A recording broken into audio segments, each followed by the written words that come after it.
I get so many headaches every month.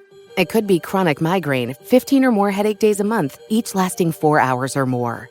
Botox, onabotulinum toxin A, prevents headaches in adults with chronic migraine. It's not for those who have 14 or fewer headache days a month. Prescription Botox is injected by your doctor. Effects of Botox may spread hours to weeks after injection, causing serious symptoms. Alert your doctor right away, as difficulty swallowing, speaking, breathing, eye problems, or muscle weakness can be signs of a life-threatening condition. Patients with these conditions before injection are at highest risk. Side effects may include allergic reactions, neck and injection site pain, fatigue, and headache. Allergic reactions can include rash, welts, asthma symptoms, and dizziness. Don't receive Botox if there's a skin infection. Tell your doctor your medical history, muscle or nerve conditions, including ALS, Lou Gehrig's disease, myasthenia gravis, or Lambert-Eaton syndrome, and medications, including botulinum toxins, as these may increase the risk of serious side effects. Why wait? Ask your doctor. Visit BotoxChronicMigraine.com or call 1-800-44-BOTOX to learn more. Cayó desde lo alto de un palacio.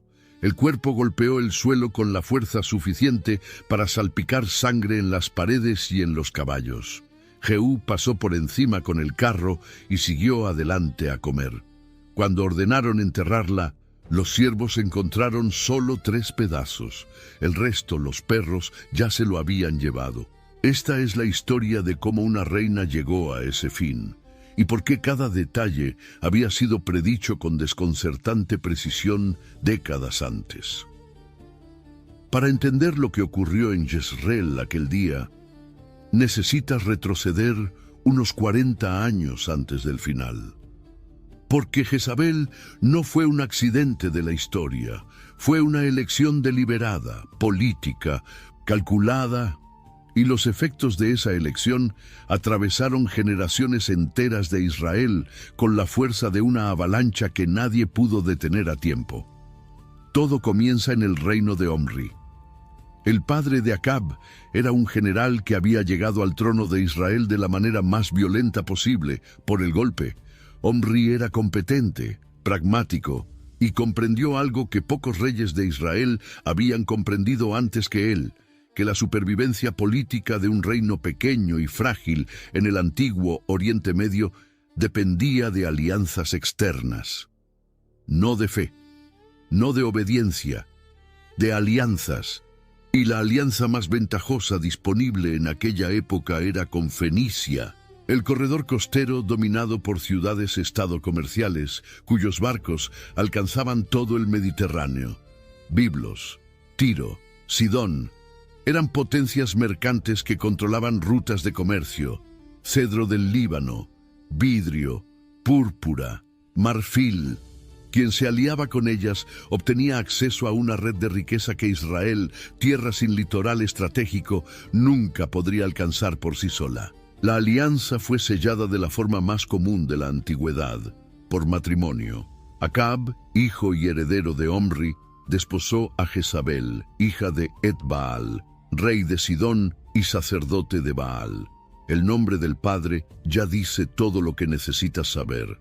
Etbaal significa literalmente con Baal o del lado de Baal. No era simplemente un rey que toleraba el culto de Baal, era sacerdote de la divinidad. Y la hija que envió a Israel llevaba todo eso consigo, no como bagaje cultural secundario, sino como identidad central, como misión. Jezabel no llegó a Israel para adaptarse, llegó para transformar. Baal era la divinidad de la fertilidad y la tormenta en el panteón cananeo. Su culto involucraba rituales agrarios vinculados a las estaciones, ceremonias en los llamados lugares altos, plataformas sagradas construidas en colinas y en algunas tradiciones, prácticas que la ley mosaica catalogaba como abominación. La teología de Baal era la antítesis de la teología de Yahvé, no solo en términos de identidad divina, sino en términos de estructura. Donde Yahvé exigía exclusividad, Baal era compatible con otros dioses. Donde Yahvé establecía ley moral y social codificada, el culto de Baal era esencialmente instrumental. Lo servías para obtener lluvia, cosecha, fertilidad. Era religión transaccional. y esa flexibilidad hacía mucho más fácil vender la sustitución a un pueblo que ya se había fragmentado religiosa y políticamente. Jezabel no necesitaba convencer a Israel de que Baal era mejor que Yahvé. Solo necesitaba crear estructura suficiente para que la práctica alternativa fuera más accesible, más respaldada y más segura que la fidelidad al antiguo compromiso. El registro bíblico en 1 Reyes, capítulo 16, versículos 31 al 33, es directo al punto. Acab tomó a Jezabel como esposa, fue a servir a Baal y se postró ante él. Construyó un templo para Baal en Samaria. Hizo también un poste sagrado dedicado a la diosa Asera. El texto dice que Acab hizo más para provocar al Dios de Israel que todos los reyes que lo precedieron. Pero sería impreciso atribuir esto solo a Acab, porque Acab tenía debilidades, tenía ambivalencias, tenía momentos de retroceso. Jezabel no tenía ninguno de esos. Ella estaba ideológicamente comprometida de una manera que su marido nunca lo estuvo. Y ese desequilibrio de convicciones entre los dos moldeó cada decisión política de los 22 años de reinado conjunto. Pone en perspectiva lo que eso representaba para Israel en aquel momento. El reino del norte había estado separado de Jerusalén y del templo durante casi un siglo. Los sacerdotes levitas habían migrado en masa hacia Judá cuando Jeroboam instaló los becerros de oro. El culto a Yahvé estaba comprometido, disperso, debilitado. La llegada de una reina fenicia con recursos, determinación y conexiones religiosas institucionales fue como arrojar combustible sobre brasas ya encendidas.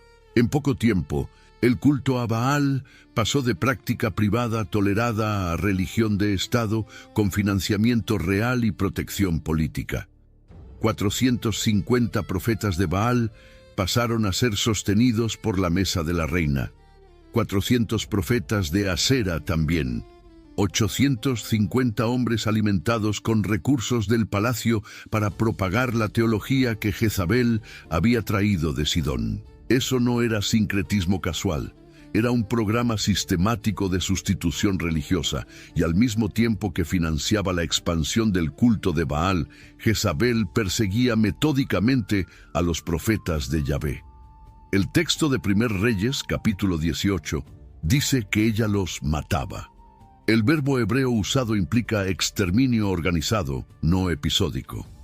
Abdías, mayordomo del palacio de Acab, escondió a 100 profetas en 2 cuevas, 50 en cada una, y los alimentó con pan y agua a escondidas para que no fueran encontrados. Eso te da la escala de la persecución.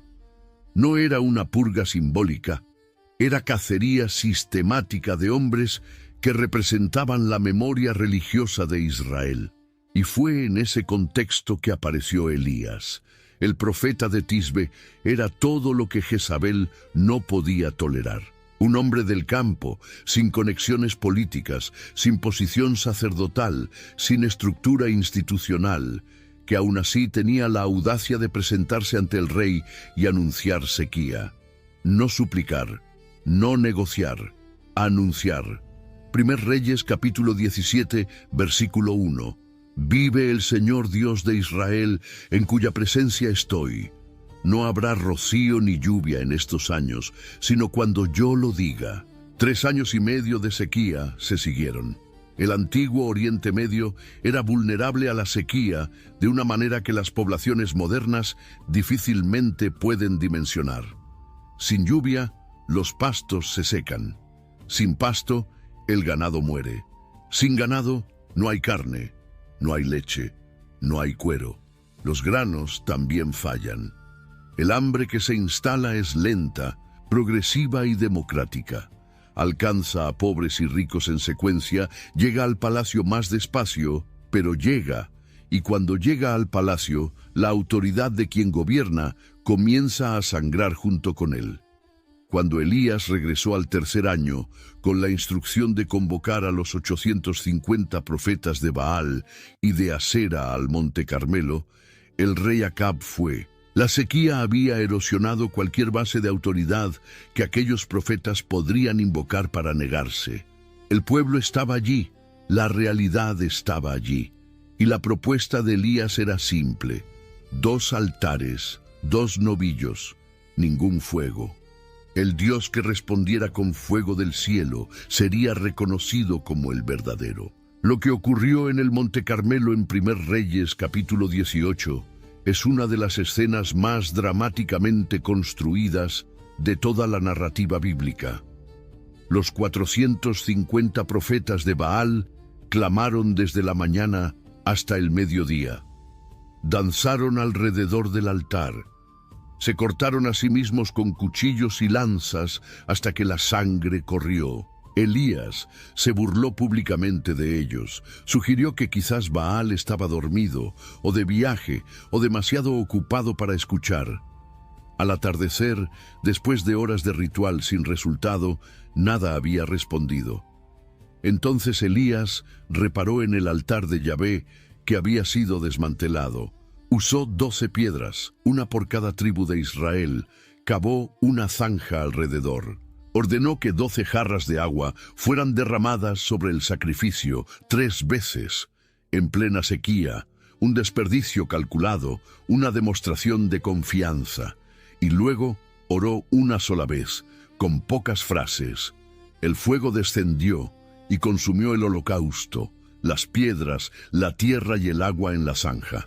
El pueblo, que había guardado silencio durante todo aquel día, se postró y declaró: el Señor, Él es Dios. Los profetas de Baal fueron ejecutados en el arroyo Quizón, 450 hombres. Cuando la noticia llegó a Jezabel, no retrocedió. Envió un mensajero a Elías con una amenaza directa y precisa: que los dioses me hagan así y aún más, si mañana a estas horas no he puesto tu vida como la vida de uno de ellos. La frialdad de la frase es perturbadora precisamente porque no es ira impulsiva. Es amenaza calculada, entregada por escrito, con plazo definido. Jezabel sabía que no podía recuperar a los 450 profetas muertos en el Carmelo, pero podía señalar que su autoridad no había sido quebrantada, que ella todavía controlaba el destino de quienes se le oponían. Y funcionó. Elías huyó al desierto, exhausto y atemorizado, y pidió su propia muerte debajo de un árbol de enebro. El profeta, que había confrontado a un rey y desafiado a 850 sacerdotes, fue derribado por un mensaje escrito con plazo de 24 horas. Eso te dice algo sobre la naturaleza específica del poder de Jezabel. Entendía el poder psicológico del terror con una precisión que pocos líderes del mundo antiguo dominaban. No necesitaba matar a todos sus enemigos. Necesitaba que todos sus enemigos creyeran que ella era capaz de hacerlo en cualquier momento, sin hesitación, sin consecuencias. Pero el episodio más revelador de toda su trayectoria no es el Monte Carmelo, es Nabot. Nabot era un hombre de Jezreel que poseía una viña adyacente al palacio de Acab en aquella ciudad. Acab quería la viña para un jardín de hortalizas, según el propio texto de 1 Reyes, capítulo 21. Ofreció dinero o una viña mejor a cambio. Nabot se negó, no por obstinación, sino por razón teológica clara. La ley mosaica prohibía la enajenación permanente de propiedad hereditaria tribal. La tierra pertenecía a la familia y al linaje, no al individuo que la ocupaba temporalmente. La respuesta de Nabot fue una cita implícita de esa ley: «Guárdeme el Señor de dar la heredad de mis padres». No era terquedad, era fidelidad a la estructura legal que regulaba la propiedad en Israel. Acab regresó a casa abatido. Se acostó en la cama con el rostro vuelto hacia la pared y rechazó la comida. Jezabel lo encontró en esa condición e hizo la pregunta que define el abismo entre los dos. ¿No ejerces tú ahora el reino sobre Israel? La lógica de ella era la de la realeza fenicia, donde el rey no estaba sujeto a leyes agrarias comunitarias, donde la propiedad de los súbditos era accesible al soberano por la fuerza si era necesario. La respuesta al relato de Acab fue inmediata y práctica. Levántate, come y alégrese tu corazón. Yo te daré la viña de Nabot. Lo que siguió fue una operación judicial asesina ejecutada con burocracia precisa. Jezabel escribió cartas en nombre de Acab, selladas con el sello real, dirigidas a los ancianos y nobles de Jezreel. Las instrucciones eran específicas: decretar un ayuno público, ritual de crisis comunitaria, y sentar a 2 hombres de mala reputación al lado de Nabot durante la asamblea del pueblo para acusarlo de haber maldecido a Dios y al rey. La pena por blasfemia era lapidación, la acusación falsa, sostenida por 2 testigos conforme exigía la propia ley de Israel, hacía la ejecución técnicamente legal dentro del sistema que Nabot había invocado para proteger su heredad. Nabot fue apedreado, probablemente también sus hijos. El texto de 2 Reyes, capítulo 9, versículo 26, menciona la sangre de los hijos de Nabot en el mismo campo. Cuando la noticia llegó al palacio, Jezabel informó a Acab que la viña estaba libre para ser tomada. Es difícil no notar cuánto más perturbador es este episodio que la persecución a los profetas. La persecución era, en cierto modo, un enfrentamiento de poder religioso que el lector puede procesar como conflicto de sistemas ideológicos. El caso de Nabot es otra cosa.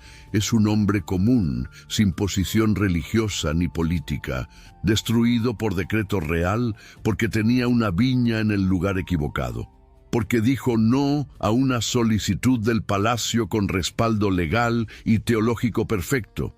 Es la demostración de que el poder de Jezabel no estaba limitado por ley, por costumbre, por fe, ni por compasión. Era ilimitado. Y cuando el poder no tiene límite, la única respuesta que queda es el juicio que viene de fuera del sistema que él domina. Fue sobre la viña de Nabot que Elías recibió la palabra más directa y más específica que el texto registra contra ella. Cuando Acab bajó a tomar posesión de la viña, Elías apareció. El rey dijo: ¿Me has hallado, enemigo mío? Elías respondió con la sentencia que definiría los 40 años siguientes. En el mismo lugar donde los perros lamieron la sangre de Nabot, lamerían la sangre de Acab. Y en cuanto a Jezabel, los perros la comerían dentro de los muros de Jezreel. 1 Reyes, capítulo 21, versículo 23. La profecía no era vaga. Tenía dirección, tenía ciudad, tenía imagen específica y verificable. Acab murió como había sido predicho. Una flecha disparada aparentemente al azar durante la batalla de Ramot de Galaad penetró por las juntas de su armadura. Quedó recostado en su carro durante todo el día, sangrando lentamente, y murió al atardecer.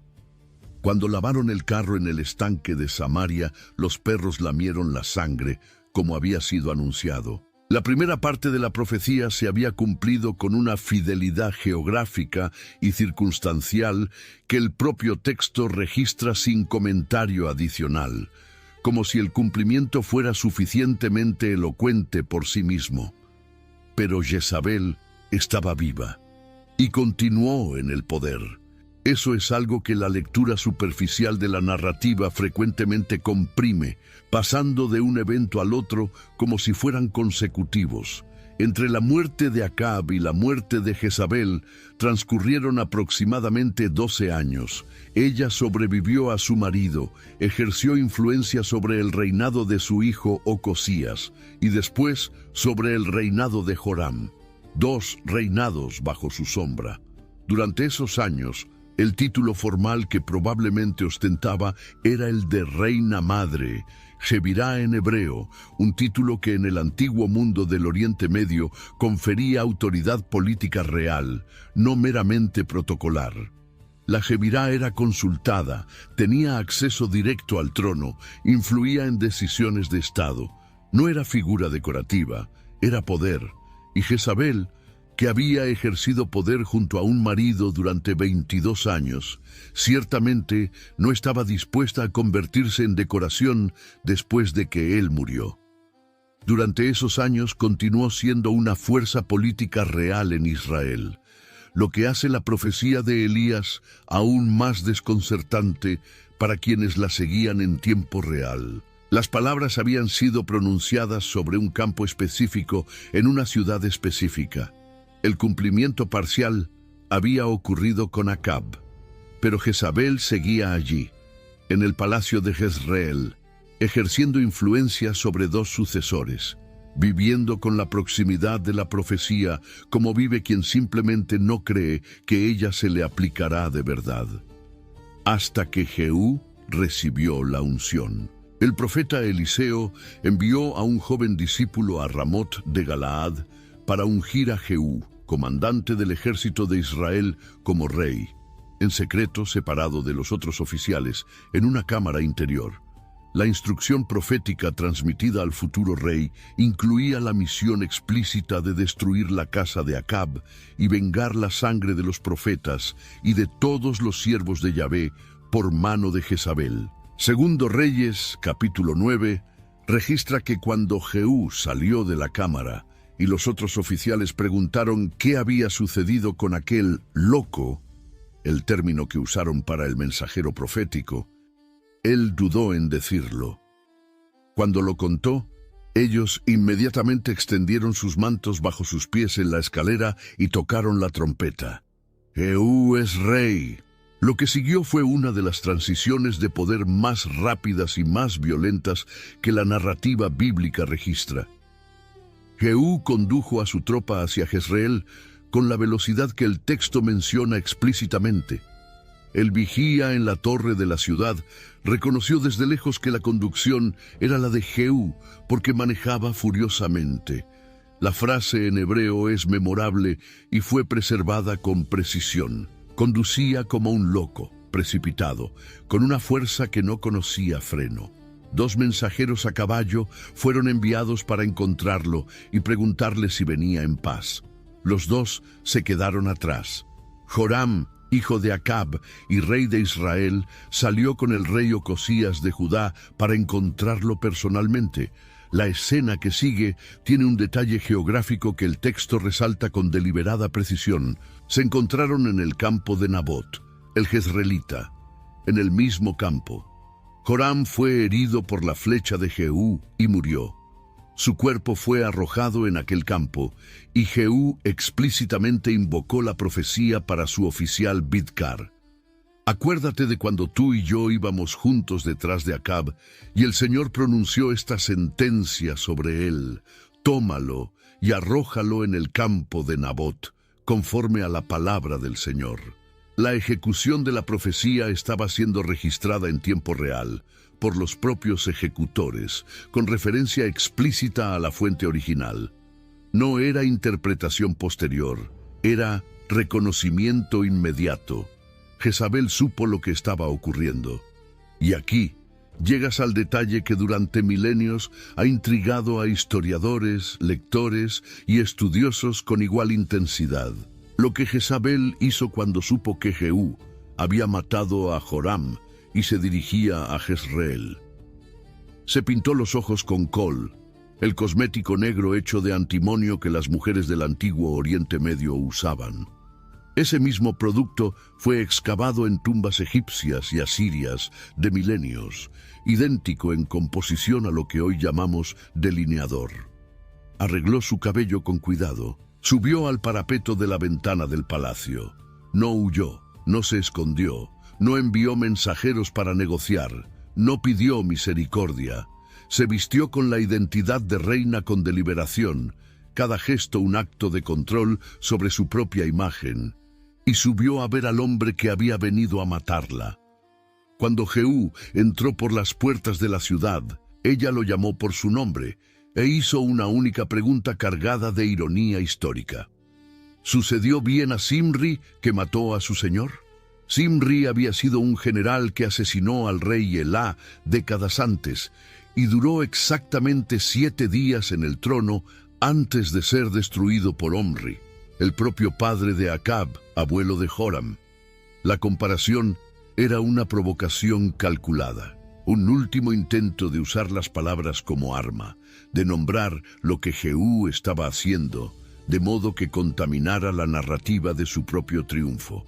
Si él era Zimri, sería Zimri, alguien que mata y dura una semana.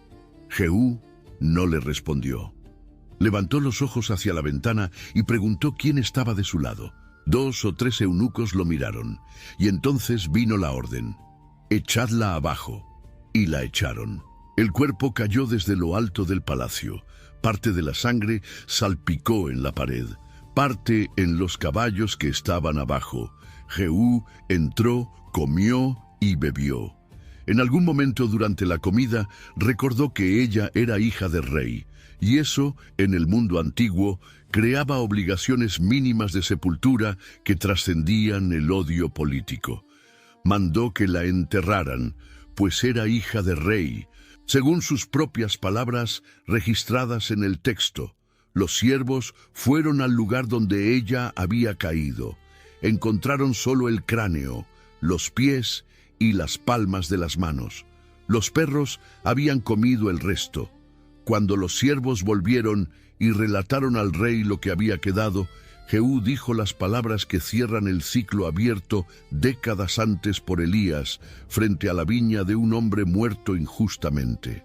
Esta es la palabra del Señor que él habló por medio de su siervo Elías el tisbita, diciendo: en el campo de Jezreel los perros devorarán la carne de Jezabel, y el cuerpo de Jezabel será como estiércol sobre la faz del campo, de manera que nadie pueda decir: esta es Jezabel.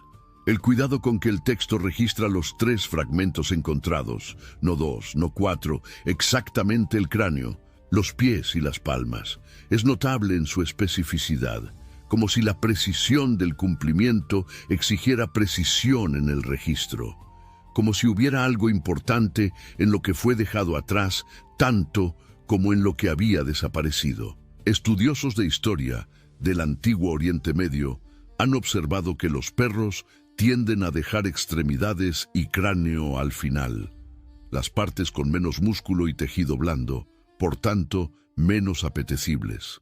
Si esa explicación técnica es precisa o no en la totalidad de sus detalles, el hecho permanece. El texto bíblico registra la correspondencia entre la profecía y el cumplimiento con una especificidad que va más allá de lo simbólico.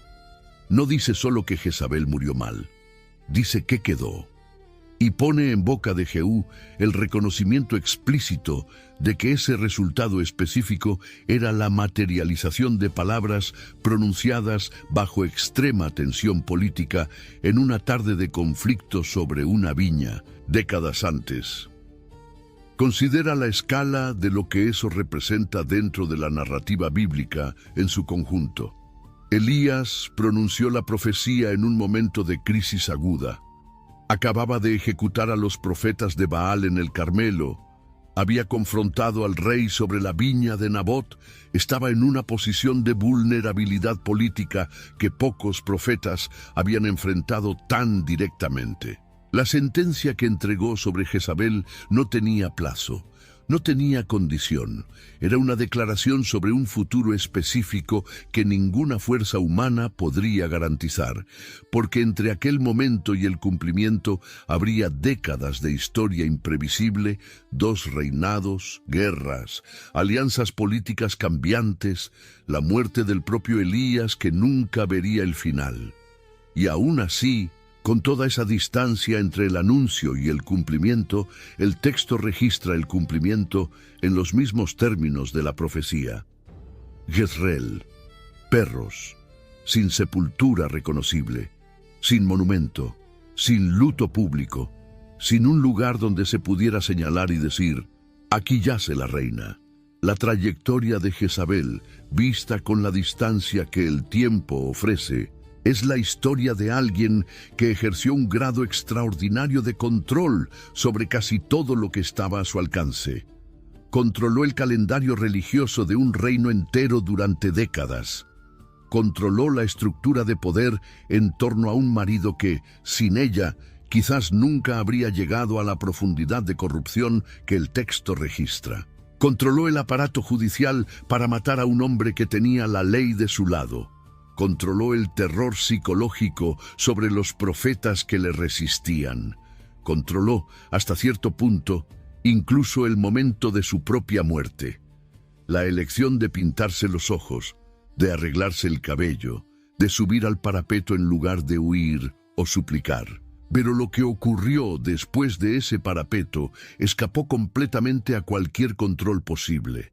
Como todo lo que ella había intentado controlar durante décadas, acabó, en algún punto, escapando de sus manos. Los profetas siguieron existiendo cuando ella había jurado exterminarlos. Elías huyó, pero no murió cuando ella lo amenazó. La sequía no cedió cuando ella quiso. El Monte Carmelo resultó en el colapso público de lo que ella había construido durante años. La viña de Nabot se convirtió en la dirección específica de una profecía que sobrevivió a los 2 reinados que ella dominó después de que Acab murió.